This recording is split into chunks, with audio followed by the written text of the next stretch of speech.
All right, guys, it is a new week and we are on to a new topic. So for all of you guys who are still sticking with me, a big pat on the back because we are now going to do more and more exciting things as we learn more and as we go along. So today I'm going to talk about Bootstrap, and this is what's called a front-end library. Now, you'll hear these words quite often: front-end, back-end, interface. What does it all mean? So this cartoon, it's one of the ways that best represents this concept. So the front end is basically what the user sees. It's the beautiful mermaid, it's the face of your website or your mobile app. Now the back end tends to reside on the server and is basically behind the scenes sort of business logic of how your website or how your app is going to work. So things that it has to do. So this is where you code a lot of the functionality of the website or the app. So you've got your websites and your apps that can be designed to have a beautiful user interface and, things like animations or buttons or basically whatever the user sees is the front end. Now in the back, you've got the server, you've got the databases, probably, less exciting, less pretty, but nonetheless, it's a really, really important part of any website or app because it's going to determine how everything is going to work. These two parts will need to talk to each other in order for data to be delivered. So for example, if you're Airbnb, then in the back end, you've got your listings, you can search and query for them, and then you can deliver them to the front end, say the website or the app. Now, this division is the front end, back end division. And usually you'll see different languages being used for the front end and the back end. So on the front, we'll be using things like HTML, CSS, JavaScript, and this is a lot of the stuff that you see in web design. Now on the back end, you have slightly more powerful languages like C#, Ruby, PHP, Java, Node.js, or SQL if you're dealing with databases. And this is what will enable your web apps. And it will give your website functionality, business logic, data storage, and a whole bunch of really exciting things that we're going to explore later on in the course. Now, Bootstrap is very firmly on the front end. It's a bunch of code that was written to be reusable that you can drop into your site, and it'll make designing the website much, much easier for you. Now, Bootstrap was originally developed by Twitter in order to try and get more consistency across websites that they design. But since then, they've made it free and open source. So that means you can see all of the source code on GitHub. And in fact, if you go there, you'll notice that it has a whopping 122,000 stars.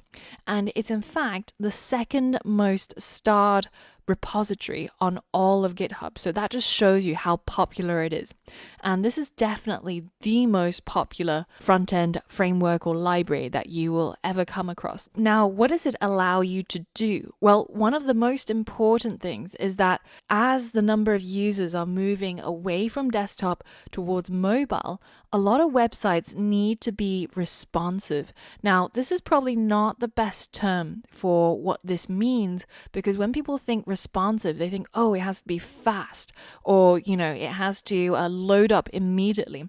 But actually, that's not what responsive is at all. Responsive just means that it responds to the viewport. So that means if you're looking at the same website on mobile or on iPad or on desktop, it should have a different layout to be able to best take advantage of the size of the screen real estate. So I think a better word would almost be something like adaptable layout. So your website changes its design depending on where it's being displayed. And Bootstrap makes this super, super easy, as we'll see in the coming lessons. Now, the other really awesome thing about Bootstrap is that you get access to a whole bunch of pre-styled elements that you can simply just drop into your code with very, very minimal effort. So let me show you how it works. Now, remember how in the last module, in order to create a button that was styled and it had a hover state and it looked generally nice, we had to go to CSS button generator and put in the requirements that we needed. And it generated a whole bunch of CSS code that either we had to write or we had to find somewhere like CSS button generator where it would generate this code for you. What about things that are not buttons? What if you wanted a slider or a navigation bar? Then, if there isn't a generator out there, then you would have to write all of this code yourself. Now, if we copy this code and we go over to CodePly, and the reason why we're using CodePly and not CodePen is because they are a playground that allows you to include a number of these frameworks, for example, Bootstrap and a number of other ones. So let's go ahead and click create a new ply. And then inside this new ply, I'm going to create a button as we did before, and we're going to give it a class of btn to match what we had over on the other website as the selector. And then I'm going to give it some text. And then I'm going to click run, and you can see it here. And this is a plain HTML button. And in order to make it look nicer, we had to copy all of the CSS code and paste it into the CSS section of our website. And when we hit run, you can see it's now being styled, and it's got a hover state as well. Now, I want to show you what you can do with Bootstrap. You don't need any of this. You don't have to write your own CSS code, or you don't have to find it somewhere and paste it in. All you have to do is add in the Bootstrap framework. So go ahead and search for Bootstrap and find the latest version. And if you click save, you can create an account on CodePly in order to save your current workspace. Or alternatively, just as what I'm going to do, is just simply hit close, which you'll see applies the Bootstrap 5 framework to our CodePly, but it's an anonymous CodePly. So it means if you close this down, it will be discarded. But we're just playing with code here, so it doesn't really matter. So now that we've selected our framework, and now what we can do is we can add classes which are predefined by Bootstrap to start styling with Bootstrap. So for example, we can say this is a button, and it's also meant to be a button primary. And if I go ahead and run this code, you can see that Bootstrap has generated this button for me with no CSS at all. And all I had to write is 3 words to activate all those selectors and to style my button. You can see that it's got a hover state, it's got rounded corners, and it's got a color background. So this is really, really powerful. Now we can do other things as well. For example, if I didn't want the blue one, I could say button, and instead of button primary, which is blue, I can say button dark. And when I hit run, you can see this is now a black button. Now there's a whole bunch of other types of buttons. For example, button outline dark, which gives me an outline button, and when I hover over it, it gets filled. I can make it bigger by saying button large. That gets me a larger button. So let me show you how Bootstrap works. Now, in order to do that, we can go over to the Bootstrap website, which is getbootstrap.com. And I want you to just go ahead and download the source code for Bootstrap. So click on this button, and it should initiate download. Now, once you unzip the file, now inside this downloaded folder, you should see a folder called CSS, and I want you to click on bootstrap.css and open it inside Atom. Now, if you scroll through this code, you can see that it's got a whole bunch of predefined styles for our HTML elements. For example, the body or the horizontal rule or the H1 through to H6. And this isn't new for us. We've seen that inside the browser, we've got this thing called user agent style sheet, which is the CSS that gets applied to our websites by the browser. Now, in addition to that, if you include Bootstrap on your website, then it will change the style of your elements. So if you use a horizontal rule while using Bootstrap, then it will look like this, and it will override some of those browser-based styles. But more importantly to how Bootstrap works is that it's got a whole bunch of classes that they have styled and specified code for. So that means that if you add a particular class name, then it will automatically style it in the way that has been specified by the Bootstrap code. Now, let's take a slightly closer look at one of these components that Bootstrap gives us. So I want you to go ahead and hold down Command F if you're a Mac, or Control F, and bring up the search. And I want you to search for the navbar. Now you can see that the navbar is this class that Bootstrap has defined inside bootstrap.css, and it's specified already the position, display, padding, a whole bunch of things basically. And there's subcomponents like the navbar brand, the navbar text. So let's see how we can implement this in our little code playground. So I'm going to revert back to the original button, which is just btn, then btn-primary, and I'm going to hold this inside a div, which, as you remember, is just a container. So let's put that div around the button, and when I hit play, you can see nothing really has changed.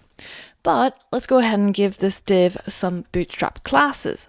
So the first one is the navbar, and I'm going to run every single time I add something to this div. And you can see that a little bit of padding has been added, which basically just applied all of the CSS in here.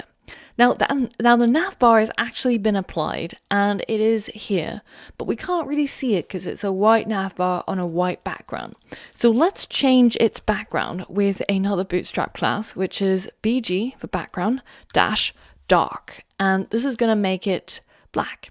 And now you can see our navbar show up, and you can see that our button is nicely placed inside and padded.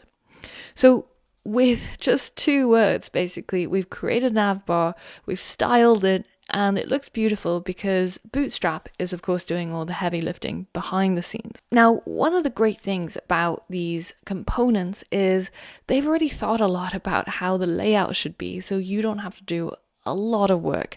So, for example, let's say that I wanted to add a image as a logo to our navbar instead of having this button here. So I want the logo on the left, and all I have to do is just add it before the button, and I'm going to add an image.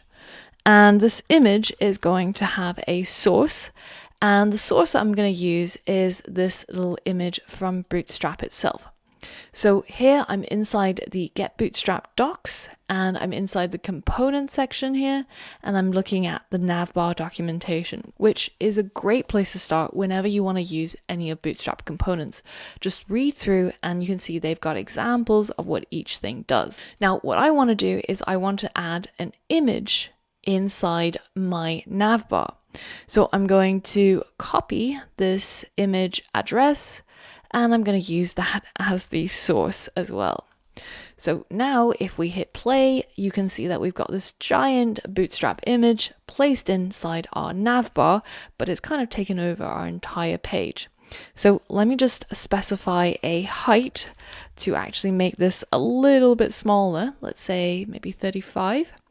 And you can see we now have a pretty normal looking navbar with our logo, our brand, our button inside, and later on I'll show you how to add more padding or using containers through Bootstrap. Now that's not all. If you go to Bootstrap and you go to examples, you can see that they've created more extensive components using Bootstrap. For example, if you ever wanted the Apple website designed, you can simply look at their product example.